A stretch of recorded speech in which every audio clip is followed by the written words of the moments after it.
On a biting winter night in Seoul, Seok-gu, the ruthless head of the Goldmoon Syndicate, sits shivering on a cardboard box. Disguised as a beggar to find a woman who sees his soul, he is instead met with cruelty. For hours, businessmen spit insults and teenagers film him like a zoo animal, laughing at his misery. Ma, who could crush them with a word, grips his knees in silent rage, ready to give up on humanity. Then a splash of red cuts through the gray. Rhonda, an exhausted pizza delivery girl working 3 jobs to pay off a crushing debt, stops her scooter. She doesn't mock him. She doesn't look away. Instead, she walks through the jeering crowd and kneels in the dirty snow directly in front of the most dangerous man in the city. She opens a box containing her own dinner, a single, leftover slice of pepperoni pizza. Locking eyes with him, she offers the slice and says the words that will change the fate of the underworld forever. "It's cold alone, let's eat together. Stay with me until the end. Before I tell you how the story unfolds, please take a moment to like and subscribe, but only if this story resonates with you, and let me know in the comments where are you watching from and what time is it there." The elevator doors hissed open, revealing the panoramic expanse of Seoul sprawling beneath the Goldmoon Tower, a kingdom of glass, steel, and electric light that Seok-gu owned, but had long since ceased to feel. He stepped onto the pristine Italian marble of his penthouse, the heavy, filth-encrusted gray coat he had worn for weeks pooling around his ankles like a shed skin.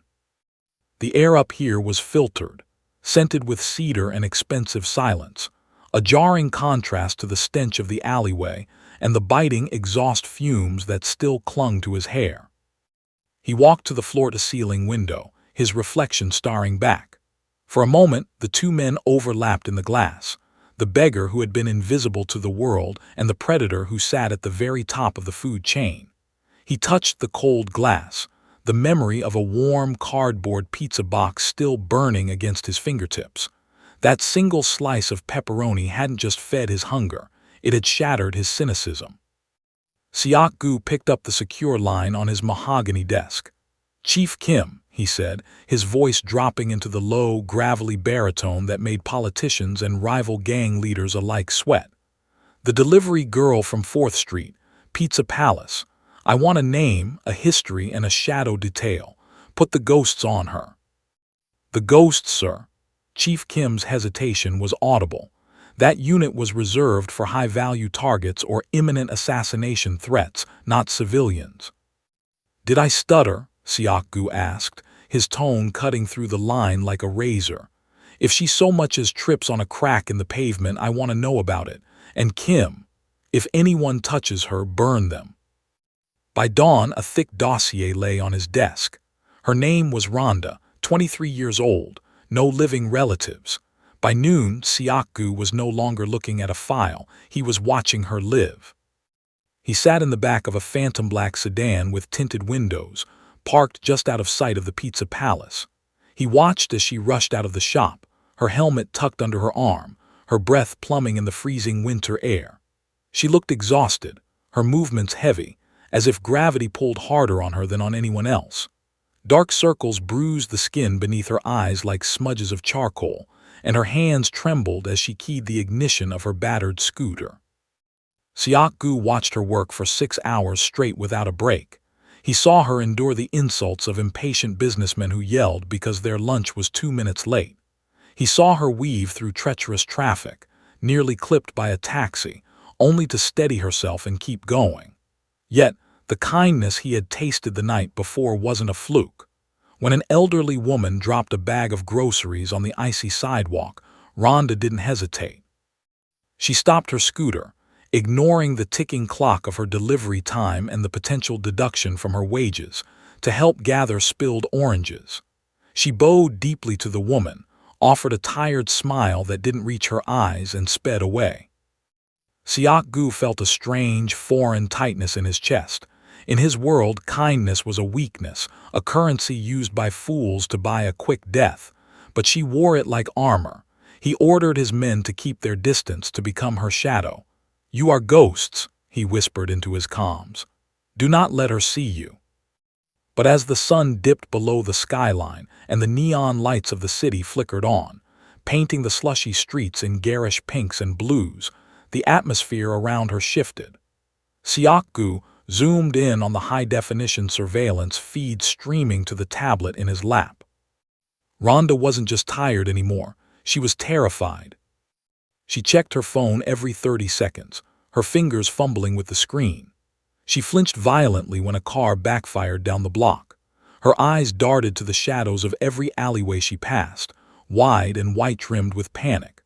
When she parked her scooter to run a delivery up to an apartment complex, she didn't just lock it. She checked the chain 3 times, casting a terrified glance over her shoulder as if she expected a monster to materialize from the steam rising off the manhole covers. She wasn't just working herself to the bone to survive poverty. Seok-gu realized with a jolt of cold fury that she was running. She was being hunted. The exhaustion was a symptom, but fear was the disease. And for the first time in a decade, the king of Goldmoon felt the urge to use his claws not to conquer, but to shield. Rhonda's scooter engine died with a wheeze that sounded painfully like her own exhaustion. She trudged up the concrete stairs of the crumbling apartment complex, the smell of boiled cabbage and damp rot clinging to the peeling wallpaper. Her legs felt like lead, the muscles trembling after a 14-hour shift that had earned her barely enough to cover the interest on a loan she hadn't even taken out. She reached for her keys, her fingers numb from the ride, but stopped dead before they touched the lock. The door to apartment 304 was already ajar. The metal lock hadn't just been picked.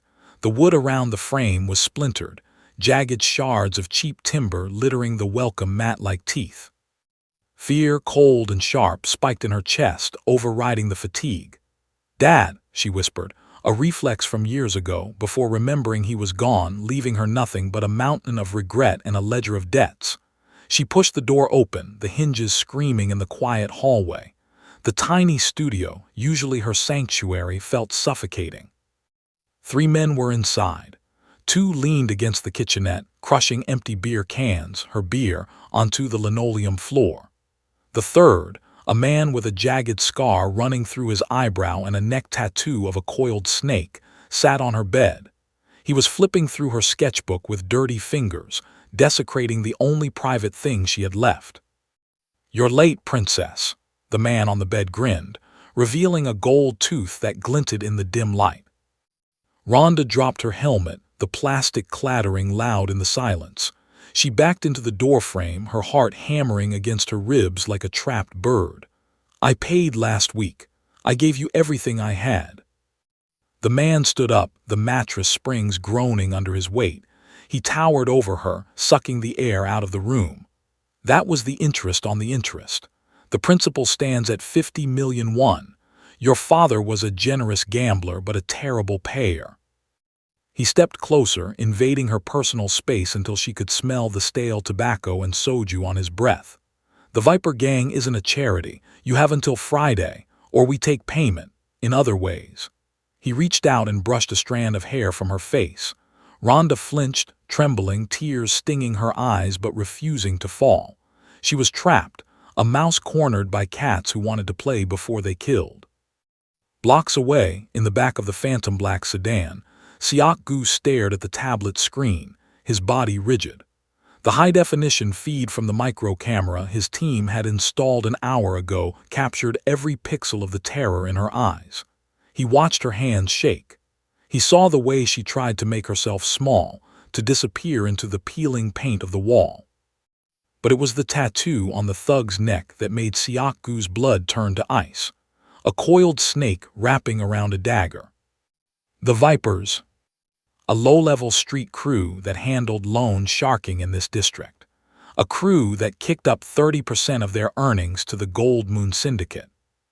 His syndicate. A roar ripped from Seok-gu's throat, a sound of pure, animalistic fury that made his driver flinch. He punched the leather seat, the force shaking the heavy car. The very monster hunting the only woman who had shown him kindness was a limb of his own beast. He was the architect of her nightmare. Every one she scraped together, every tear she shed, was feeding the empire he sat atop.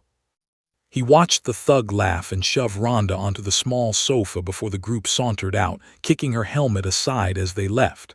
Seok-gu gripped the door handle, his knuckles bleaching white, his eyes burning with a promise of violence. The experiment was over. The beggar was dead. The king had to rise, and he would start by burning his own house down. The envelope in the inside pocket of Seok-gu's filthy gray coat felt heavier than the gun he used to carry. It contained 10 million won in crisp, used bills, enough to silence the vipers for a month, enough to buy Rhonda a moment of peace. It was a coward's solution, a band-aid over a bullet wound, but after watching the terror on the surveillance feed, Seok-gu couldn't wait for a strategic masterstroke. He needed to stop her trembling now. He waited in the shadows of the alley behind the pizza palace, the stench of rotting garbage masking the scent of the expensive soap he'd used only hours ago. When the back door creaked open, Rhonda stepped out. She looked brittle, as if a strong gust of wind might shatter her into 1,000 pieces.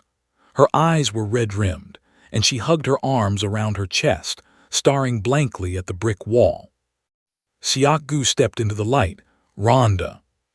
She jumped, gasping, her hand flying to her throat. When she recognized the beggar, her shoulders dropped an inch, but the fear didn't leave her eyes. "Oh, it's you. I don't have any pizza tonight, I'm sorry." "I don't want food," Seok-gu rasped, his voice rough. He reached into his coat and pulled out the thick stack of cash held together by a rubber band. He thrust it toward her. "Take it." Rhonda stared at the money. It was more than she made in a year. Her eyes went wide, but she didn't reach for it. She recoiled, taking a step back as if he were holding a live grenade. "Where did you get this?" she whispered, her voice trembling. She looked from the cash to his soot-stained face, her expression shifting from shock to horror. Did you steal this?" "It doesn't matter," Seok-gu said, stepping closer. "It's yours, pay them, get them off your back." He expected relief. He expected her to snatch the lifeline. Instead, Rhonda shook her head violently, tears spilling over. She reached out and pushed his hand away, closing his fingers over the bills. "I can't take this," she said, her voice choking. "If you stole this, you're going to get hurt. You're going to go to jail. You sleep in a box. You need this more than I do." Seok-gu froze. Even drowning in debt, threatened by wolves, she was worried about him. She refused to save herself if it meant profiting from a crime she thought he had committed. She was pure in a way that terrified him. "Rhonda." "Go," she said, wiping her eyes frantically. "Hide it, buy a room, get warm, don't worry about me." She turned and ran back inside the pizza shop, the door slamming shut between them. Seok-gu stood alone in the freezing alley, the stack of money burning his palm. He looked at the cash, the currency of his empire, the tool he used to fix every problem. It was useless here. If he paid the vipers, he was just feeding the parasite attached to his own organization. He was validating their extortion. He shoved the money back into his pocket, his expression hardening into cold granite. Money wouldn't save Rhonda. Only blood would. He turned and walked into the darkness, shedding the beggar's slouch with every step. It was time to put the suit back on. The steam in the master bathroom was thick enough to choke on, carrying the scent of sandalwood and steel. Seok-gu stood before the mirror, a straight razor in his hand. With a steady, practiced motion, he scraped away the scruffy beard that had defined his existence for the last month. The beggar's face fell into the porcelain sink in wet clumps of hair and soap. He washed his face with ice-cold water, and when he looked up, the eyes of the Goldmoon chairman stared back, cold, sharp, and utterly devoid of mercy. Transformation continued in the dressing room. The ragged gray coat was already incinerated. In its place, he donned a crisp white dress shirt, buttoning it over the scars on his chest. He slid into a tailored black suit that cost more than the pizza palace made in a decade. Finally, he opened the velvet box on his dresser. He slid the heavy onyx ring onto his finger, the signet of his authority. The weight of it felt familiar, grounding, and lethal. The beggar was dead. The king had returned. He walked into the main conference room. the click of his polished shoes echoing like gunshots on the marble floor. Kang-di, his underboss and the man currently managing the syndicate's street-level operations, was already waiting. He stood up, bowing deeply, though his eyes lingered on Seok-gu's clean-shaven face with a flicker of surprise. "Chairman," Kang-di said, his voice smooth as oil, "we weren't expecting you back so soon. The expansion into Incheon is—" "Forget Incheon," Seok-gu interrupted, dropping into the leather chair at the head of the table. He didn't offer a pleasantry. He didn't smile. "Bring me the ledgers for the 4th Street District, specifically the collections run by the Viper crew." Kang-di blinked, his composed mask slipping for a fraction of a second. "The Vipers, sir, that's a bottom-feeder operation. They handle small-time gambling debts and shopkeeper protection fees. It's hardly worth your attention." "Am I asking for your opinion, Kang-di?" Seok-gu asked softly. "Or am I asking for the ledger?" The silence stretched, tense and brittle. Kang-di cleared his throat, tapped his tablet and slid it across the mahogany table. "Of course, Chairman, it's all there. Low-level receivables." Seok-gu scrolled through the list, his face impassive, though his heart hammered against his ribs when he saw the name. Rhonda. Debt inherited 50 million won. Status, delinquent. Action, intimidation phase. He stared at the entry, his finger hovering over her name. He was going to erase it. He was going to burn this entire list. But he couldn't do it yet, not without tipping his hand completely. Kang-di was watching him closely, his eyes narrowing. He was a predator too, and he smelled blood. "You've been gone for weeks, living in the shadows," Kang-di murmured, leaning forward slightly. "You return, and the first thing you look for is the debt of a dead gambler's daughter and a few struggling merchants. Is there a problem with my management, Seok-gu?" Seok-gu looked up, locking eyes with his second-in-command. He saw the calculation behind Kang-di's gaze. The underboss wasn't just confused, he was suspicious. He realized that Seok-gu's sudden interest in a nobody was a crack in the armor, a vulnerability that hadn't been there before. "I am simply auditing my assets," Seok-gu said, sliding the tablet back. "Every single coin in this city belongs to me. Make sure your dogs remember that." Kang-di smiled, but it didn't reach his eyes. "Understood, Chairman."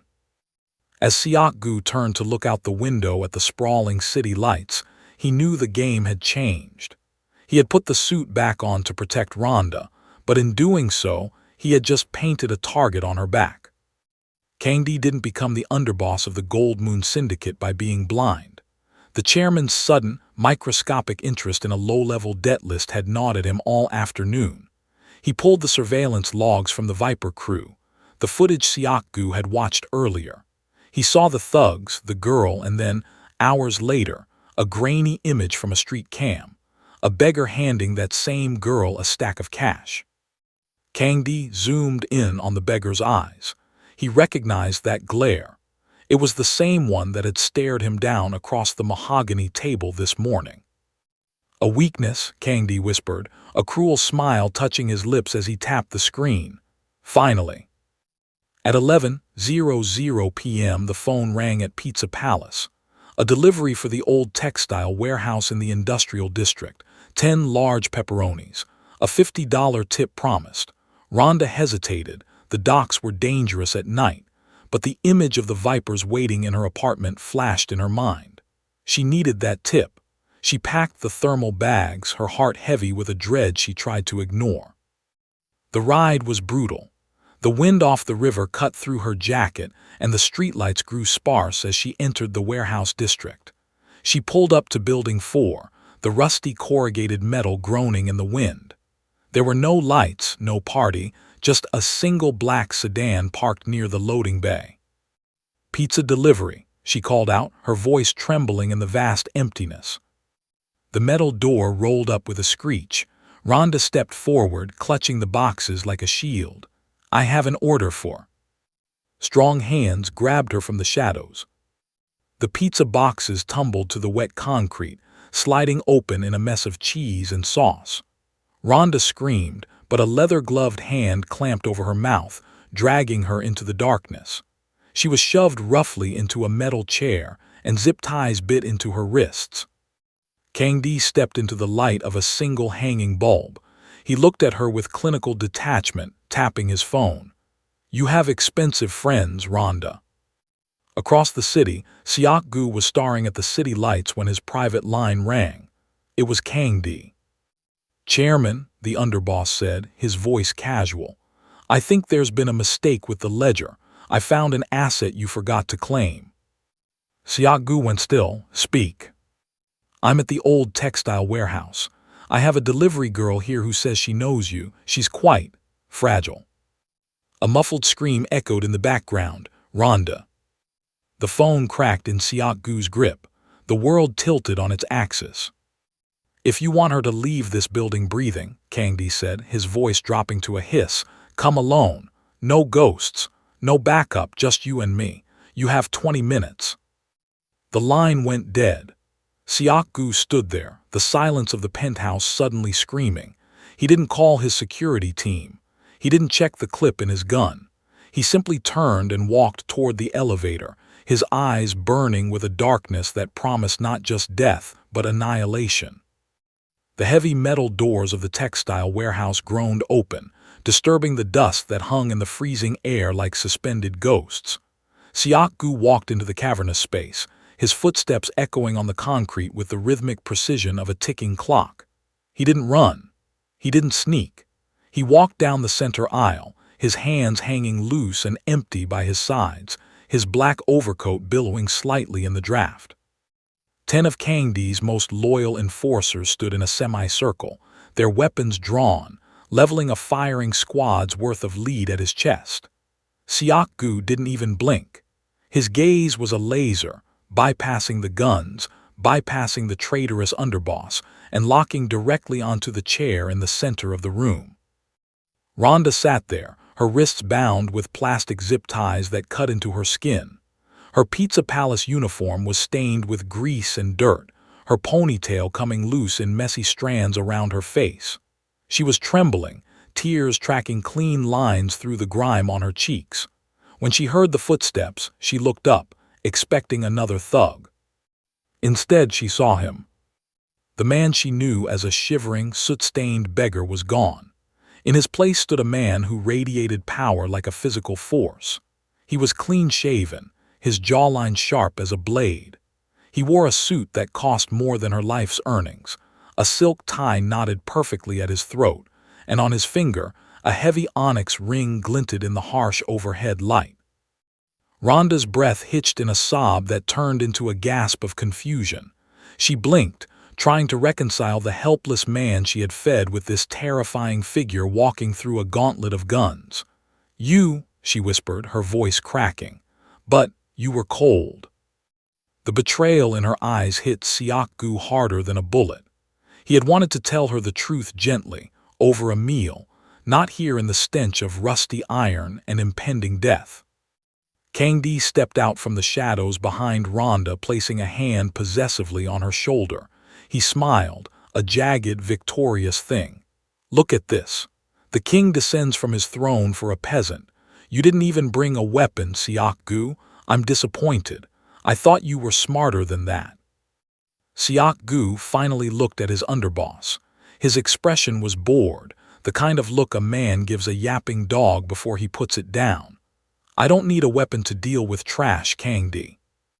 He stopped 10 feet away, ignoring the dozen gun barrels tracking his every move. He looked back at Rhonda, his eyes softening just enough to let her see the man beneath the monster. "I apologize for the interruption," Seok-gu said, his voice calm, carrying effortlessly through the warehouse. "I believe we have unfinished business."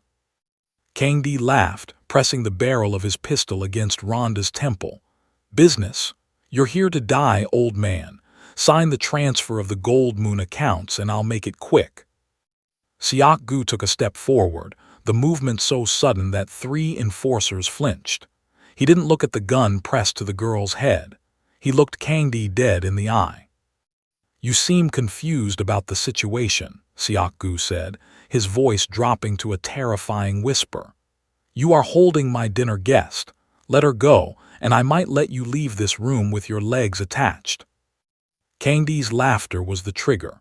He signaled the man nearest Seok-gu to fire, but the king of Goldmoon was faster than a twitching finger. Seok-gu stepped inside the guard's reach, snapping the man's wrist with a sickening crunch and redirecting the gun. The shot went wide, shattering a window high above, and the warehouse exploded into chaos. Seok-gu didn't fight like a brawler, he fought like a force of nature. He was a blur of expensive wool and lethal precision. He drove a knee into a stomach, used a thug as a human shield against a baton strike, and delivered strikes that ended fights before they began. Rhonda watched, paralyzed in her chair, as the man she had pitied tore through a dozen armed mercenaries with his bare hands. He moved with a terrifying grace, dismantling the viper's bone by bone, his eyes never leaving the circle of danger around her. But Kangdi wasn't watching the fight. He was watching the girl. Realizing his men were falling like wheat before a scythe, the underboss pulled a serrated hunting knife from his belt. His eyes wild with desperation, he lunged at Rhonda. If I can't have the throne, Kangdi screamed, you can't have the queen. Seok-gu saw the glint of steel. He was out of position, too far to strike the weapon away but close enough to intervene. He didn't hesitate. He threw himself across the space between them, not attacking but shielding. He wrapped his arms around Rhonda, turning his back to the blade just as Kangdi struck. The knife buried itself deep into Seok-gu's shoulder. He didn't scream, he didn't even flinch. He simply grunted, a wet, heavy sound as hot blood soaked instantly through his pristine white shirt and dripped onto Rhonda's bound hands. She gasped, staring at the red stain spreading across the fabric, a gruesome echo of the red sauce on the pizza she had offered him days ago. She had given him her sustenance. Now he was giving her his blood. Are you hurt? Seok-gu whispered, his voice steady despite the steel buried in his flesh. Before Rhonda could answer, the warehouse skylight shattered. Ropes uncoiled from the darkness above. The ghosts, Seok-gu's elite guard, descended like shadows. In seconds, the remaining vipers were on the ground, zip-tied and silenced. Kangdi tried to run, scrambling toward the loading dock, but a ghost materialized in his path, a silenced pistol pressed to his forehead. Seok-gu slowly pulled the knife from his shoulder, his face pale but impassive, and dropped the bloody blade to the concrete with a hollow clang. He turned to his traitorous underboss, his eyes devoid of humanity. Take him, Seok-gu commanded, pressing a handkerchief to his wound. Somewhere quiet, somewhere deep. As Kangdi was dragged screaming into the night, Seok-gu turned back to Rhonda. He ignored the blood running down his arm and used his uninjured hand to snap the zip ties on her wrists. He offered her his hand. Come, he said softly, the monster receding to reveal the man beneath. Let's get you out of this filth. The private clinic smelled of expensive antiseptic and old money. Seok-gu sat on the edge of the examination table, his shirt stripped to the waist, revealing a tapestry of scars that told the history of the Seoul underworld. A doctor finished stitching the knife wound on his shoulder, bowed silently, and vanished, leaving the two of them alone in the dim light. Rhonda stood by the window, her arms crossed tight against her chest. She had been given a clean change of clothes, a silk robe that felt alien against her skin, but she couldn't stop shivering. She turned to look at him, her eyes flashing with a volatile mix of relief and betrayal. Who are you? She asked, her voice trembling. Really? Seok-gu, he answered simply, sliding off the table. He didn't reach for a shirt. He wanted nothing between them now. Chairman of the Goldmoon Syndicate. Rhonda let out a sharp, incredulous laugh. A gangster, the beggar in the alley, the man I fed, was the king of the criminals who were threatening to break my legs. She stepped closer, her anger flaring hot and bright. Do you have any idea how terrified I was? I worried about you. I thought you were freezing to death while I was working 3 jobs just to pay your men. Was it a game? Did you enjoy watching me struggle?" "No," Seok-gu said, his voice rough. He took a step toward her, ignoring the pull of his stitches. "It was a test, not for you, for the world. I wanted to see if anyone was left who would treat a dog with kindness. For weeks, no one did, until you." He stopped just inches from her. The physical proximity was overwhelming, the heat radiating off him, the scent of blood and soap. "I didn't know the vipers were yours to pay until I saw the ledger, and by then I couldn't just give you money. You wouldn't have taken it." Rhonda looked away, tears pricking her eyes. "So you lied." "I protected," he corrected gently. He reached for a metal basin on the side table and picked up a thick, crumpled document. It was stained with a drop of dried blood, Kang-dee's. Rhonda recognized it instantly. It was her father's loan agreement, the paper chain that had bound her to misery for 3 years. Seok-gu pulled a silver lighter from his pocket. He flicked the wheel, the flame dancing in the reflection of his dark eyes. He held the corner of the contract to the fire. "What are you doing?" she gasped. "Cleaning the slate," Seok-gu said. They watched in silence as the paper curled and blackened, the numbers of her debt turning to ash. The fire ate the interest rates, the late fees, and the threats. When the flame reached his fingertips, he dropped the burning remnants into the basin, watching until the last ember died out. He looked up at her, his expression solemn and terrifyingly tender. "The debt is paid," Seok-gu whispered. "The interest was the pizza." 6 months had passed since the night the warehouse glass shattered. The Goldmoon Syndicate was unrecognizable. Seok-gu had purged the ranks with a surgeon's precision, dissolving the predatory lending divisions and exiling the remaining vipers. He had turned an empire of blood into a fortress of legitimate business, all to ensure that no one under his watch would ever again feel the terror of a kicked-in door. The grand ballroom of the Conrad Hotel glittered with crystal chandeliers and the hollow laughter of Seoul's elite. It was a gala celebrating the syndicate's new philanthropic direction, a room full of people who bowed to Seok-gu's money but feared his shadow. He stood at the edge of the crowd, nursing a glass of sparkling water, feeling the familiar itch of boredom beneath his tuxedo. Then the crowd parted. Rhonda descended the marble staircase. She wasn't wearing the stained polo shirt of the Pizza Palace anymore. She wore a gown of crimson silk that flowed around her like liquid fire, a deliberate, defiant shade of red that called back to the uniform she had worn when she saved his life. She moved with a newfound confidence, her head held high, looking like a queen who had conquered her own kingdom. She walked straight to him, ignoring the whispers of the socialites who wondered who the unknown beauty was. She stopped in front of Seok-gu, her eyes dancing with mischief. "This party is terrible," she whispered, leaning in close enough for him to smell her jasmine perfume. "The speeches are too long and the caviar tastes like salty gel." Seok-gu smirked, a rare expression that transformed his harsh features. "I own the building. I can cancel the speeches." "Or," Rhonda suggested, tugging gently on his lapel, "we could go somewhere with better food."